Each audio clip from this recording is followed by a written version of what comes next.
Bonsoir tout le monde. Donc je suppose qu'au vu de la situation actuelle au niveau géopolitique, vous vous sentez perdu ou confus. Rassurez-vous, c'est tout à fait normal. Enfin, rassurez-vous dans une certaine mesure, parce que ce que je vais vous expliquer dans cette vidéo, à mon avis, ne va pas vous rassurer. Mais bon, je pense que ça doit être fait pour permettre aux gens de ne pas être aussi éloignés et distraits par rapport à ce qui se passe. Donc, je vais reparler du malthusianisme. J'en ai parlé plusieurs fois sur cette chaîne et il y a un certain moment aussi. Donc, les gens qui me suivent depuis longtemps, ils savent ce que c'est. Donc, vous doutez bien de la direction que je vais prendre là maintenant. Pour les autres, vous allez le découvrir. Alors, pourquoi il y a autant de tensions? Pourquoi on ne prend pas le bon chemin pour résoudre les problèmes, etc. Les gens se disent, ah, c'est de la compétence ou c'est de l'ignorance. Et donc, ils prêtent de la maladresse au niveau de la gestion. Et en fait, ce serait super si c'était le cas, parce que quelqu'un qui est maladroit ou ignorant, il suffit de lui expliquer la rectification et il l'opère généralement assez rapidement. Or, quand on est dans le cas de figure de la malice, donc de ce qui relève du malin, de ce qui relève de la malveillance, du machiavélisme, etc., c'est pas parce que tu expliques ce qui doit être rectifié que ça sera rectifié, parce que les personnes qui sont dans cet état d'esprit estiment peut-être que leurs intérêts ne sont pas le même que ceux qui aimeraient qu'on aille dans telle ou telle direction. Alors, pour moi, c'est le cas des très grandes élites, c'est-à-dire les gens qui sont vraiment très puissants dans le monde, qu'on ne voit pas d'ailleurs. Je pense que leur intérêt à eux, ce n'est pas du tout de résoudre les conflits, de rééquilibrer les équations au niveau économique, etc. Moi, je pense qu'au contraire, ils sentent le vent tourner par rapport à la conscientisation générale.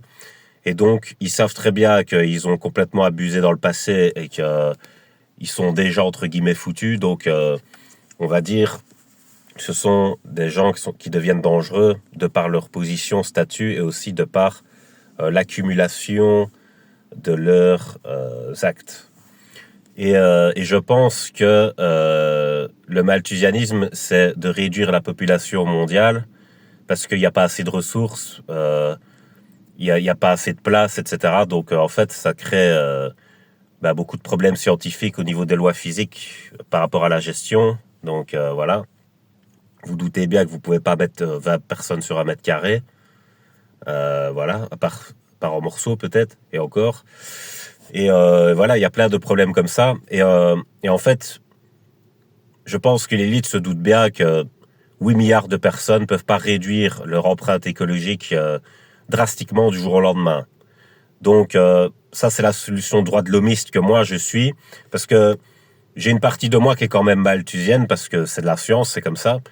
Mais c'est juste sur le fait, sur le constat, c'est pas sur une idéologie. Je pense que dans l'élite, il y en a, ils sont idéologues de ça, c'est-à-dire ils se sentent vraiment faire partie des gens supérieurs et qu'ils ont droit de vie ou de mort et que voilà. Donc moi, je suis malthusien dans le sens du constat, c'est-à-dire que voilà, il faut quand même créer une régulation comme dans tout domaine, sinon forcément ça déborde. C'est simple, c'est des lois scientifiques. Maintenant, il y a des méthodes. Il y a une phrase qui dit la fin justifie les moyens. Moi, je suis pas d'accord avec ça, tu vois, parce que peut-être que quand tu utilises certains moyens, c'est déjà ta fin, tu vois, parce que ton moyen, il est tellement nocif, toxique que il s'autodétruit dans son activité, quoi. Enfin, si vous comprenez ce que je veux dire. Donc, en fait, pour moi, c'est la solution qu'ils veulent employer, c'est la mauvaise solution. En fait, vous avez deux solutions par rapport au malthusianisme. Soit vous limitez les naissances par la loi. Donc, vous faites un permis d'enfanter, comme je l'avais déjà expliqué plusieurs fois. C'est une théorie que j'ai inventée et que je tiens, et je tiendrai bon jusqu'au bout. C'est-à-dire, je vais la tenir à celle-là. Voilà, c'est vrai que je pousse pas, je sais pas, au Parlement ou des trucs comme ça, mais je veux dire, chaque fois, je la ressors tout le temps dans mes argumentations, partout où je vais, tout le temps, je le ressors, ce truc-là. Donc, voilà. Permis d'enfanter, évidemment avec des règles assez souples et tout, pour pas que ce soit la dictature de la naissance, mais je veux dire au moins empêcher les gens qui ne devraient pas avoir d'enfants de ne pas en avoir, éviter des destins tragiques, etc. Et ça fait une pierre deux coups parce que on limite les destins tragiques, on ressanifie la société en empêchant le n'importe quoi, n'importe comment, et aussi on règle le problème du malthusianisme. Donc voilà, il y a ça. Euh, mais il y a une autre solution, et qui est la solution négative par rapport au malthusianisme, bah, c'est éliminer des gens. Donc, comment on fait? Bah, armes bactériologiques, guerre, préparée en amont, et enfin, où il y a beaucoup de concertation entre les élites pour bien cadrer ces guerres, entre guillemets, pour pas qu'elles débordent sur eux ou qu'elles débordent vers un conflit qu'on ne sait pas maintenir, par exemple comme une déflagration. Quelqu'un qui utilise un lance-flamme, il sait régler la puissance, etc. Donc, il s'est tiré juste assez pour toucher la cible qu'il veut toucher. Maintenant, quelqu'un qui déclare un feu et qui n'a aucun outil, aucun moyen d'absorber ce feu peut prendre le dessus sur la situation et la personne peut être envahie par ce feu et périr dedans. Donc, les élites, c'est pas dans leur intérêt de déclarer des feux de Bengale n'importe comment. Donc, pour eux, c'est plutôt de créer des lance-flammes où ils ont euh, des, des opérations ciblées qui peuvent continuer à contrôler pour que eux-mêmes aient un avenir. Ça ne veut pas dire qu'ils promettent un avenir aux autres personnes. Alors pourquoi je pense qu'on va dans cette direction? Parce que il y a une forme de convergence, comme dans une dystopie qu'on voit arriver. On voit que la technologie augmente beaucoup.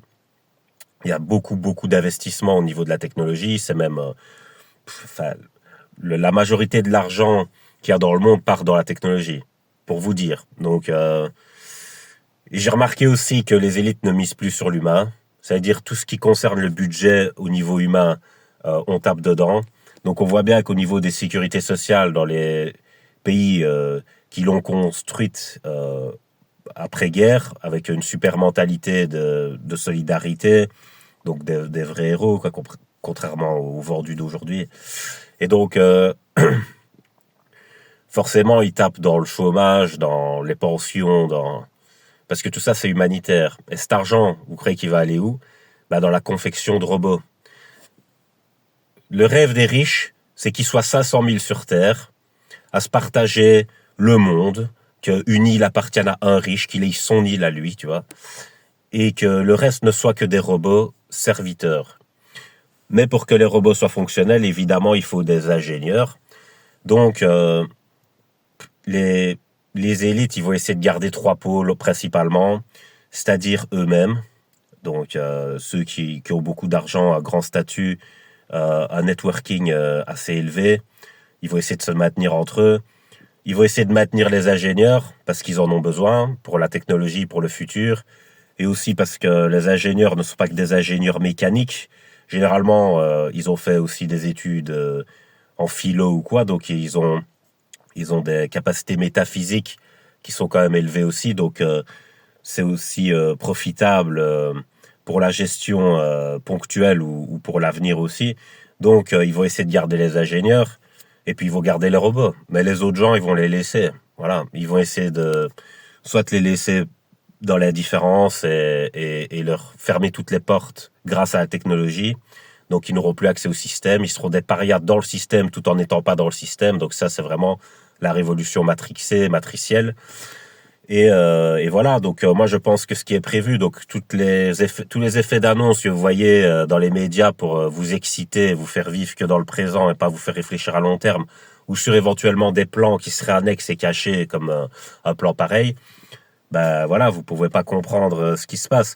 Aussi, un phénomène que je trouve qui est très dérangeant et très alarmant pour l'avenir, ou même pour le présent, c'est que avant, tout ce qui était, je dirais, sérieux, enfin les institutions très sérieuses étaient au service des États.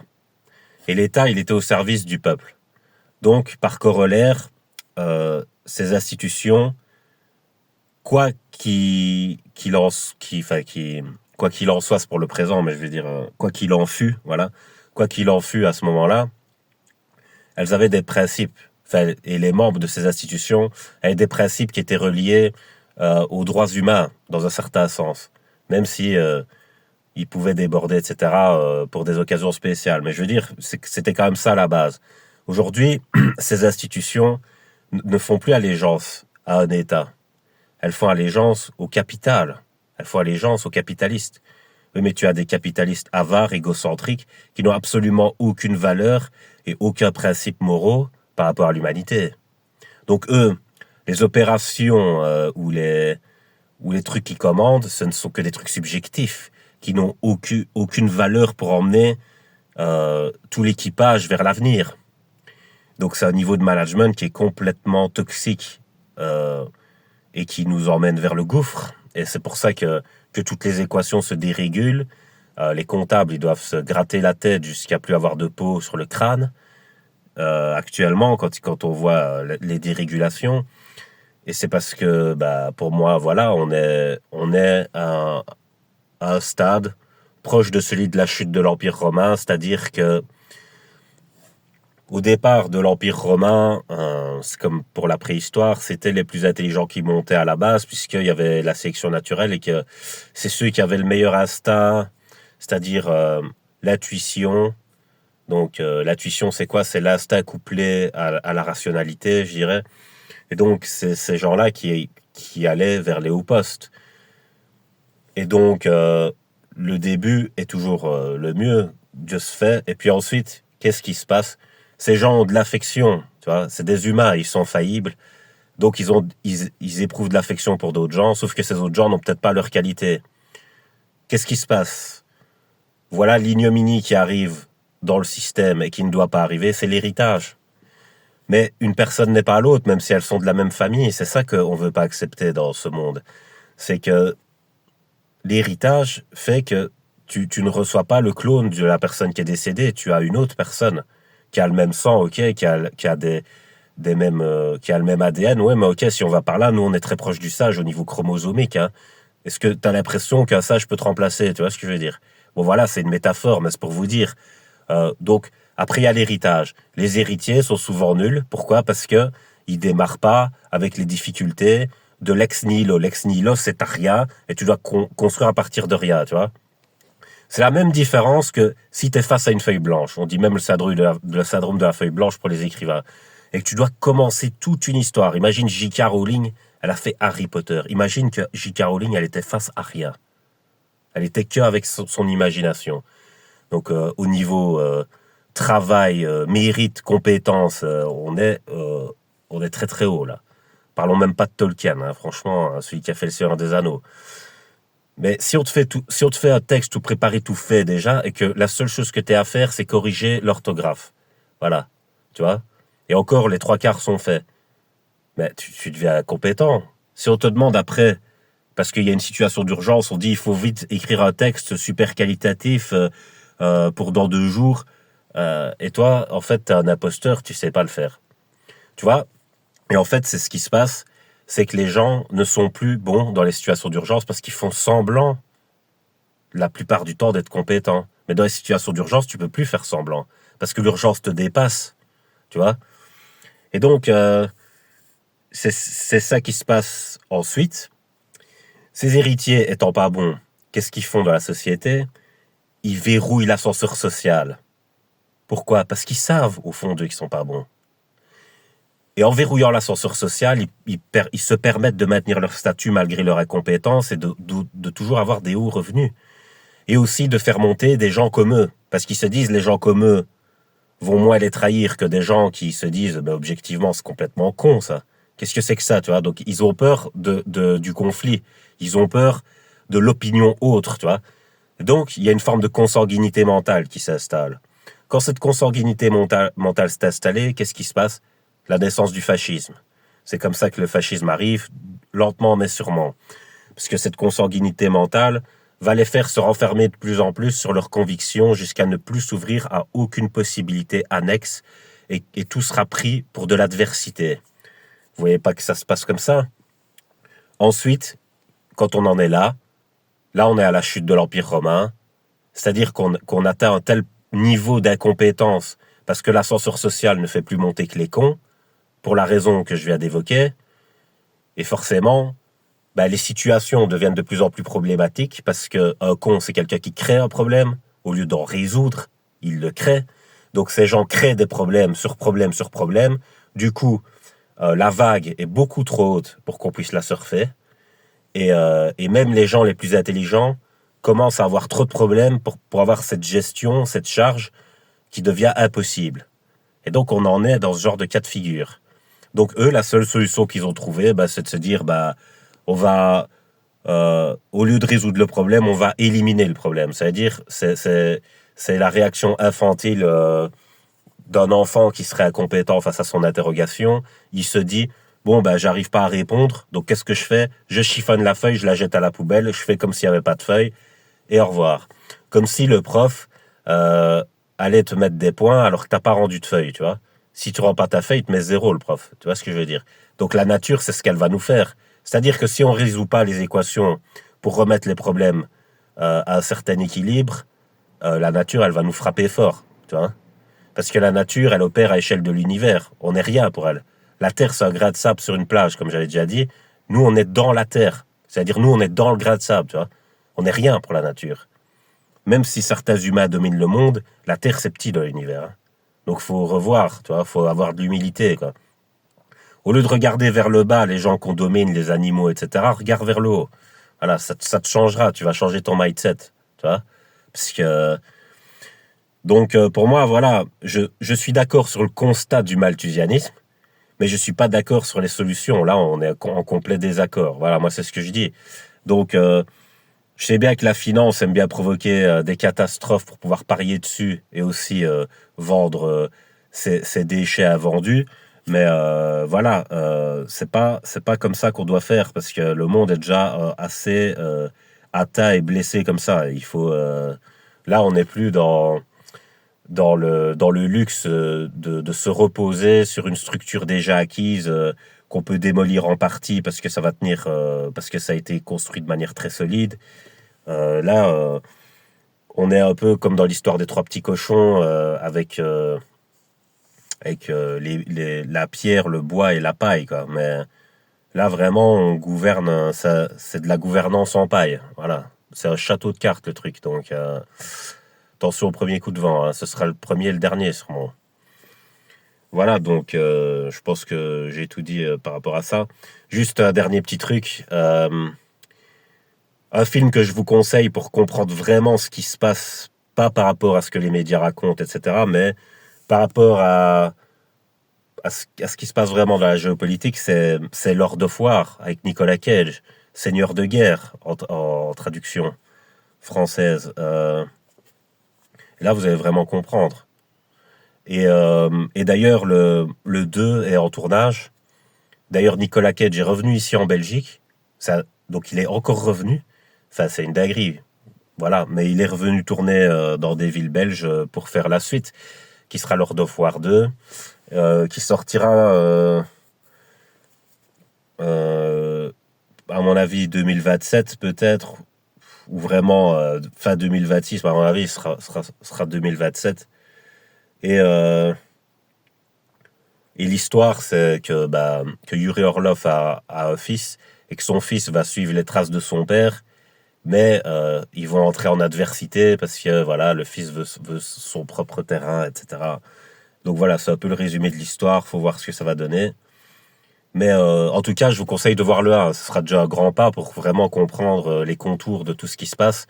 Et ça va au-delà des soi-disant conflits simplement ou territoriaux ou pour les ressources. Il y a d'autres aspects, il y a d'autres objectifs qui veulent être atteints. D'ailleurs, on le voit aussi, l'augmentation de la surveillance par la technologie. On voit bien que c'est un peu comme dans The Island, où on veut vraiment quadriller le citoyen pour qu'il puisse plus bouger en dehors des spéculations qu'on puisse faire sur lui. Parce que, comme j'ai dit, un travailleur moyen dans le monde, c'est un jeton de casino pour ces gens. Et eux, quand ils misent, ils veulent avoir une récupération sur leur mise. C'est-à-dire, ils veulent être sûrs que ça va se passer comme eux, ils misent que ça va se passer. J'avais fait une vidéo il y a super longtemps sur ça. J'avais fait spéculateurs et influenceurs. J'avais fait cette vidéo même avant que les influenceurs arrivent sur Internet, parce que, comme je vous dis, ça fait 15 ans que je suis là, mais cette vidéo, elle remonte vraiment. Donc, même avant qu'il y ait des gens qui percent ça, j'ai déjà parlé de ça, parce que la spéculation, c'est les paris, c'est la bourse, c'est quand vous faites un pari sportif, bah, vous touchez un peu du doigt la bourse, mais c'est la bourse pour enfants, quoi. C'est la petite piscine, on va dire. Mais bon, vous mettez un pas dedans quand même, quoi. C'est du mini trading, quoi. Voilà, du baby trading. On peut appeler ça comme ça, voilà, du baby trading. Et en fait, bah voilà, c'est comme ça que ça se passe dans le monde. Donc, tant qu'on comprend pas ça. Donc, je vais vous laisser. J'avais encore un truc à dire, mais c'est sorti de ma tête, donc c'est pas grave. Je termine sur ça. Ça fait déjà 20 minutes, donc passez une bonne nuit.